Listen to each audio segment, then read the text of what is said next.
January 23, 1943. Eglin Field Proving Ground, Florida. The temperature gauge read 14 degrees Fahrenheit. Unseasonably cold for the Florida Panhandle. Samuel Green stood beside a weapon that had just failed catastrophically for the 17th time in 2 hours. The Browning M250 caliber machine gun, America's primary aircraft weapon, sat frozen and useless on its test mount. Steam rose from the barrel, a visible mockery of the weapon's failure in cold weather conditions. Major Robert Johnson of the Army Air Force's Armament Laboratory threw his clipboard onto the frozen sand in frustration. "This is impossible, Green. We have 423 B-7s in England right now, each mounting 13 of these guns, that is 5,499 weapons that will freeze solid the moment they climb above 20,000 ft. The 8th Air Force is shooting down German fighters at a 3.01 rate. When the guns work, when they jam, our bombers are defenseless targets." Samuel Green, a 52-year-old civilian toolmaker from Connecticut, who had never finished high school, never served in the military, and never designed a weapon in his life, stared at the failed machine gun with an expression that mixed frustration with curiosity. The Army ordnance experts had declared the problem unsolvable. The Browning Company engineers had tried everything within conventional parameters, yet here it sat jammed solid while young men died in bombers over Germany because their guns would not fire. Green picked up a small notebook from his tool bag and wrote a single sentence that would revolutionize automatic weapons design worldwide. "The problem is not the gun. The problem is we are trying to make the gun work like we think it should work instead of letting the gun tell us how it wants to work." Major Johnson stared at the civilian toolmaker who spoke in riddles. "Green, that makes no sense whatsoever. The gun is an engineered mechanism. It works according to physical principles. We have test data, engineering specifications, and mathematical models." Green pulled a worn machinist's file from his bag. "With respect, Major, your mathematical models did not design this gun. John Browning designed it using feel. I am a toolmaker. I understand feel. If you give me 1 week and permission to modify this weapon in ways that will horrify your engineers, I will make it never jam again, ever." What neither man knew was that this moment would trigger the most controversial modification in United States military weapons history. Within 3 months, Green's impossible trick would transform the 50 caliber Browning from a temperamental weapon into the most reliable machine gun ever built. Within 6 months, his modifications would save thousands of American airmen from death. The mathematics of automatic weapons design were about to be rewritten by a civilian toolmaker with a file and absolute conviction. The Browning M250 caliber machine gun represented John Moses Browning's final masterpiece. Designed in 1918, it had become ubiquitous across American military operations. By 1942, every heavy bomber mounted multiple 50s. Fighter aircraft used them as primary armament. Ground vehicles carried them. Naval vessels mounted them everywhere. The United States military had committed to the 50 caliber as its universal heavy machine gun. Combat revealed a catastrophic problem. At altitudes above 20,000 ft where temperatures dropped below -30 Fahrenheit, the weapons began malfunctioning with terrifying consistency. The statistics from November and December 1942 were horrifying. Of 213 B-17 missions flown, crews reported weapons malfunctions on 161 missions, a 76% failure rate. Average number of jammed guns per aircraft, 4.7 out of 13 total weapons. The human cost was immediate. German fighter pilots quickly recognized the pattern, targeting bombers with disabled guns. In December 1942 alone, 14 B-17s were shot down after losing all defensive armament to weapons failures. That represented 140 airmen killed or captured because their guns jammed. The Army Ordnance Department responded with intensive investigation. Engineers identified multiple contributing factors. Lubricants thickened in extreme cold. Tolerances tightened as metals contracted. Moisture condensed and froze in mechanisms. Between October 1942 and January 1943, conventional modifications were tested extensively. Cold weather lubricants, tighter ammunition tolerances, heating elements, increased clearances, none worked. The 50 caliber malfunction rate remained above 60%. 2 million spent with minimal improvement. Samuel Green entered this crisis almost accidentally. He worked for Pratt Whitney in Hartford, Connecticut, as a master toolmaker specializing in precision gauge work. 37 years of 6-day weeks producing tools that other men used to build engines. When Pratt Whitney received a contract to manufacture M2 machine guns, their test guns revealed the same cold weather jamming.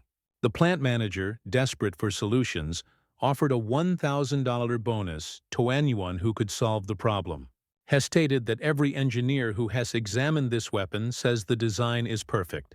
Therefore, the problem must be external. We cannot modify Browning's design. It is already perfect. Green found this troubling. In 37 years, he'd learned that no design was perfect. Every mechanism had quirks that emerged only through use. Mathematical perfection and operational reliability were not the same thing. That evening, Green examined a failed prototype weapon. He disassembled it completely, measuring each part. Everything was within tolerance. Everything was exactly as specified. Yet the weapon had failed. As he reassembled it slowly, feeling how each component fit, he noticed something. The bolt carrier fit very precisely in its channel, but when Green pushed it by hand, he felt slight binding at certain points. He examined the channel more carefully. The surfaces were perfectly machined, but the channel had a barely perceptible bend, less than 0.020 of an inch over 12 in, well within acceptable tolerances. But Green suspected this tiny deviation caused binding. In warm conditions, negligible in cold conditions with thickened lubricant, just enough to cause failure. That night in his basement workshop, Green began an experiment that would horrify Army engineers. Using a precision file, he removed metal from the bolt carrier, reducing its width by 0.030 of an inch. This increased clearance beyond specified tolerances. By engineering standards, he had ruined the weapon. By Green's judgment, he had allowed the bolt carrier room to cycle smoothly despite minor imperfections. The next morning at the test range, the modified weapon was placed in air refrigeration chamber at -30 Fahrenheit for 4 hours, then test fired. It functioned perfectly. 100 rounds, 200 rounds, 500 rounds, no jams. The range officer was stunned, then horrified. You modified a military weapon without authorization. You changed dimensions outside specified tolerances. Green, that is illegal. Green responded calmly. The specifications create a weapon that jams. My modification creates a weapon that works, which matters more. Within hours, Green faced the plant manager and the Army Ordnance Liaison, Captain Robert Mitchell. Captain Mitchell was furious about unauthorized modifications that could endanger service members, but the plant manager argued they should verify whether the modification actually works before dismissing it. Mitchell agreed to forward the weapon to Eglin Field for comprehensive testing. The weapon arrived at Eglin Field on January 18th. Major Johnson was skeptical but desperate. On January 23rd, in 14 temperatures, he mounted Green's modified weapon for cold weather testing. The results were extraordinary. 1,000 rounds without a single malfunction. Placed in a cold chamber at -50 Fahrenheit for 12 hours. Fired immediately. No jams. Deliberately fouled with sand and dirt. Continued firing. Perfect function under conditions where standard weapons failed. Consistently. Johnson immediately requested that Green report to Eglin Field to explain his modification. On January 26th, Green arrived, bringing his tools and an attitude that would clash dramatically with military engineering culture. The meeting included Green, Johnson, 3 Ordnance Department engineers from Aberdeen Proving Ground, and 2 Browning Arms representatives. The atmosphere was hostile. Major Johnson began by stating facts. Mr. Green's modified weapon has demonstrated 100% reliability in conditions where standard weapons fail 60 to 70% of the time. Mr. Green, please explain exactly what you did. Green drew a simple diagram showing the bolt carrier and channel. I made the bolt carrier smaller, 0.030 of an inch. This gives it room to move even when the channel is not perfectly straight, and when cold makes everything tight. Standard tolerance assumes perfect channel. But channels are not perfect. Larger clearance allows bolt to travel smoothly despite imperfections. An Aberdeen engineer with a doctorate objected immediately. "Mr. Green, what you describe is mechanically unsound. The specified clearances are calculated to ensure optimal cycling. Increasing clearance degrades all parameters. Your modification violates fundamental principles of automatic weapons design." Green listened patiently, then responded in a way that shocked everyone. "Sir, I do not understand your mathematics, but I understand machines. I have worked with machines for 37 years. Your calculations say my modification should not work, but it does work.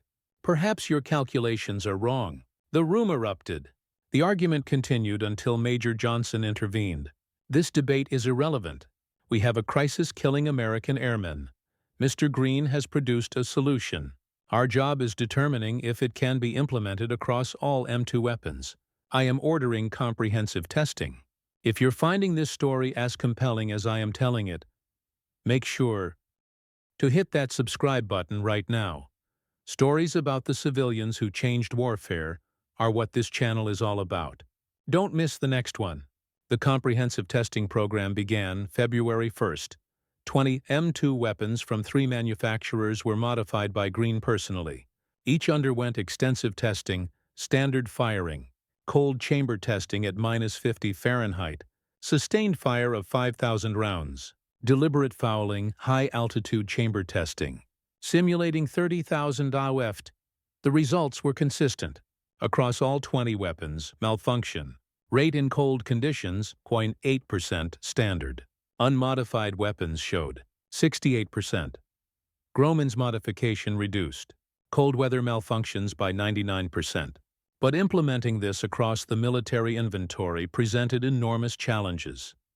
By February 1943, approximately 96,000 N2 weapons were in service, another 60,000 in production. The Ordnance Department estimated 18 months and $12 million to modify all existing weapons.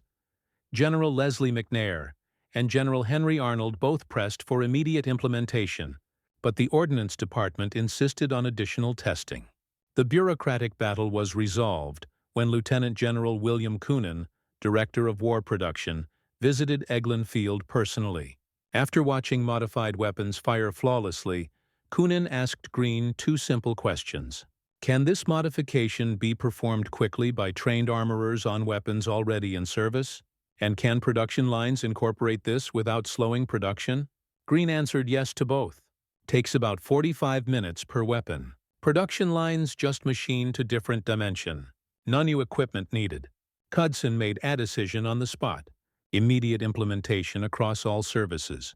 All existing weapons modified during routine maintenance. All production lines implementing new specifications immediately.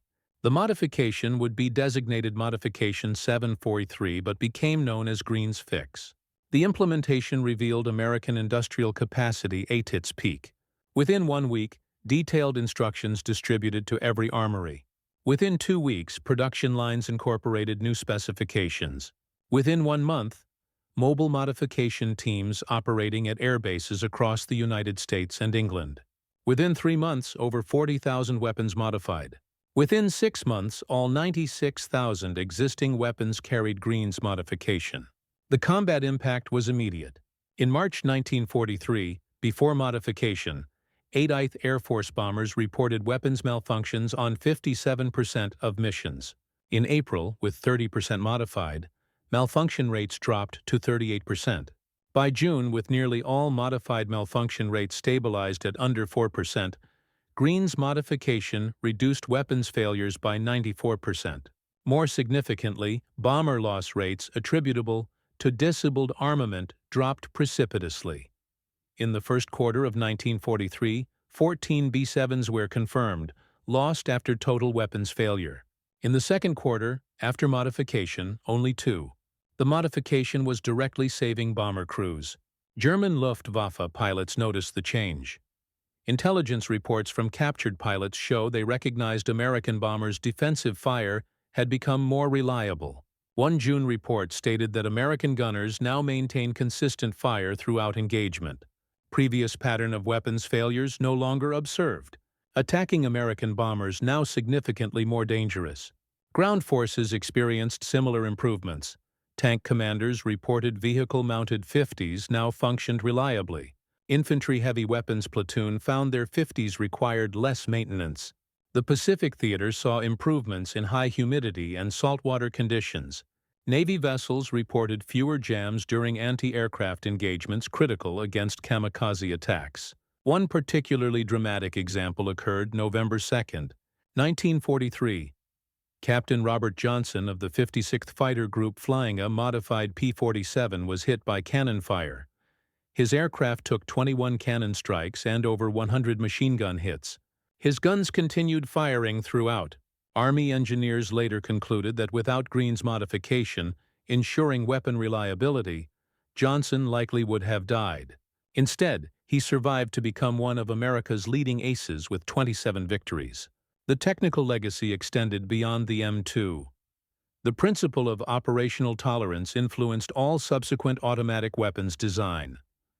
Post-war weapons, including the M60 machine gun and M16 rifle, incorporated clearances optimized for reliability rather than theoretical perfection. Green's insight became fundamental to American weapons development. Samuel Green received the Medal for Merit in April 1943, presented by General Arnold.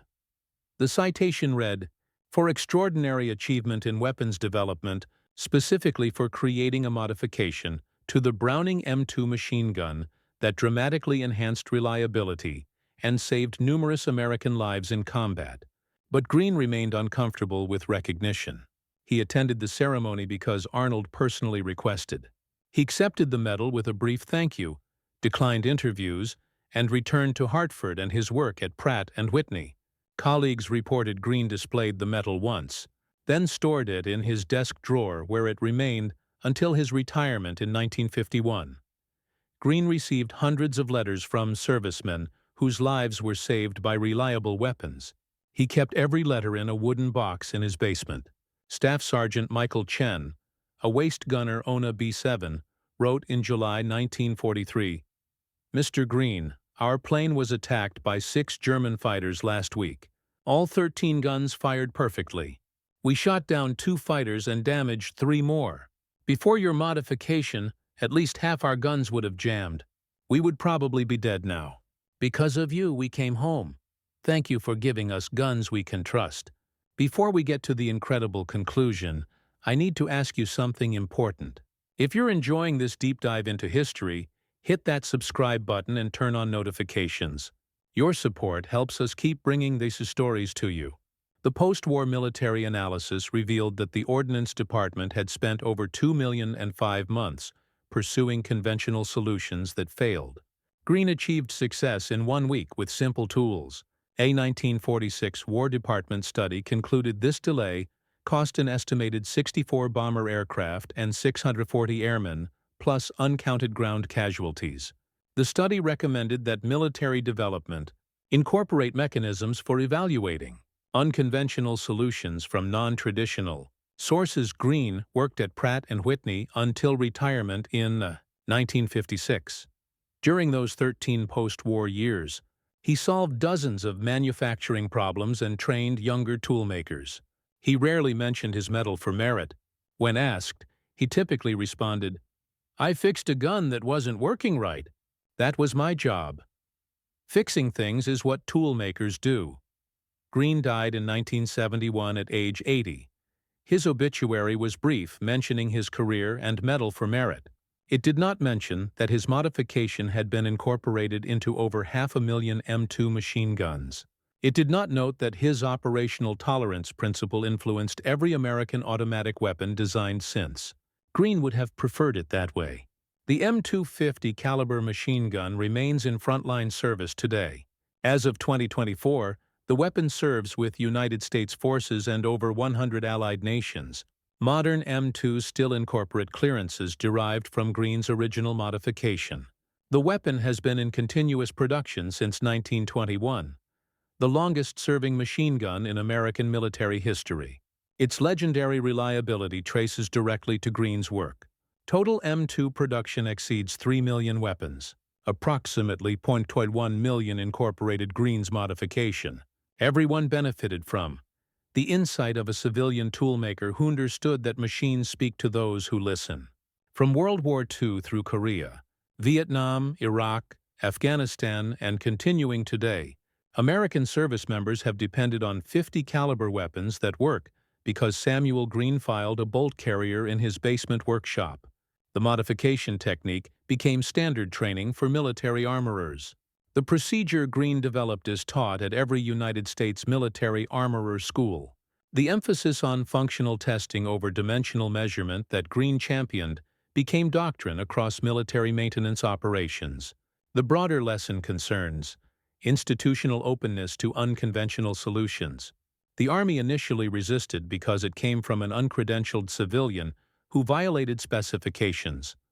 Only senior leadership intervention overcame this resistance. General Knudsen wrote in his memoir that the military must create processes for identifying innovations regardless of source. Smart ideas come from unexpected places. Our job is recognizing them, not filtering them by credential. In 1988, the Smithsonian opened an exhibit on civilian contributions to World War II military technology. Samuel Green was featured prominently with displays, including his original tools, notebook, and the first modified bolt carrier. His Medal for Merit donated by his family was displayed alongside letters from servicemen. The exhibit was seen by over 3 million visitors, bringing Green's achievement deserved recognition. 17 years after his death, modern military weapons development incorporates formal mechanisms inspired partly by Green's example. DARPA actively solicits unconventional ideas from non-traditional sources. The Army Research Laboratory operates programs encouraging civilian engineers to address military challenges. The Ordnance School teaches Green's modification as an example of successful innovation from unexpected sources. The weapons community remembers Green through informal traditions. Instructors reference Green's rule when teaching modifications. Measure twice, file once, test thoroughly. The annual Green Award recognizes individuals who achieve significant improvements through simple practical solutions. The final assessment must acknowledge both the magnitude of Green's achievement and the circumstances that made it necessary. He solved a critical problem killing American servicemen. His solution was elegant, practical, and immediately implementable. But his solution was necessary only because institutional processes had failed. Rigid adherence to specifications, dismissal of unconventional approaches, and bias against non-credentialed innovators had prevented solving the crisis through normal channels. Today, whenever a 50 caliber machine gun fires reliably in Arctic cold, desert heat, or jungle humidity, that reliability traces to Samuel Green's modification. When Special Forces operators depend on their weapons in extreme conditions, they rely on principles Green established. The civilian toolmaker who never finished high school transformed the most ubiquitous heavy machine gun in military history. Samuel Green died quietly, lived modestly, and achieved immortality by making one gun work better. His story proves that the most important innovations often come from unexpected sources, that practical wisdom can exceed theoretical knowledge, that solving problems matters more than following rules. The mathematics were always simple. Standard M2 weapons, 68% malfunction rate in cold conditions. Green modified weapons, 0.8% malfunction rate. Difference: thousands of service members who came home because their guns worked. Thousands of families remained intact. Thousands of lives saved by a civilian toolmaker with a file and conviction that working was better than perfect. The weapon that hangs in the Smithsonian serial, number 4327891Y, is a Green modified M2 that served with the 8th Air Force. It fired over 80,000 rounds in combat without a single jam. The placard describes its combat record, but doesn't mention the Connecticut toolmaker who made that record possible. But armorers remember, veterans remember. Anyone who depended on a 50 caliber machine gun that worked carries Samuel Green's legacy forward. The civilian who made America's 50 cal never jam taught lessons that transcend weapons development. Sometimes the best solution violates conventional wisdom. Sometimes expertise comes without credentials. Sometimes fixing what's broken matters more than defending what's supposedly perfect. Samuel Green's impossible trick made the impossible possible. He made the most used heavy machine gun in history, reliable under any condition. He saved thousands of lives. He asked nothing except to be allowed to fix what was broken. That is the true story of how one civilian toolmaker working with a file and conviction made America's 50 caliber machine gun never jam again, and in doing so became one of the unsung heroes who won World War II.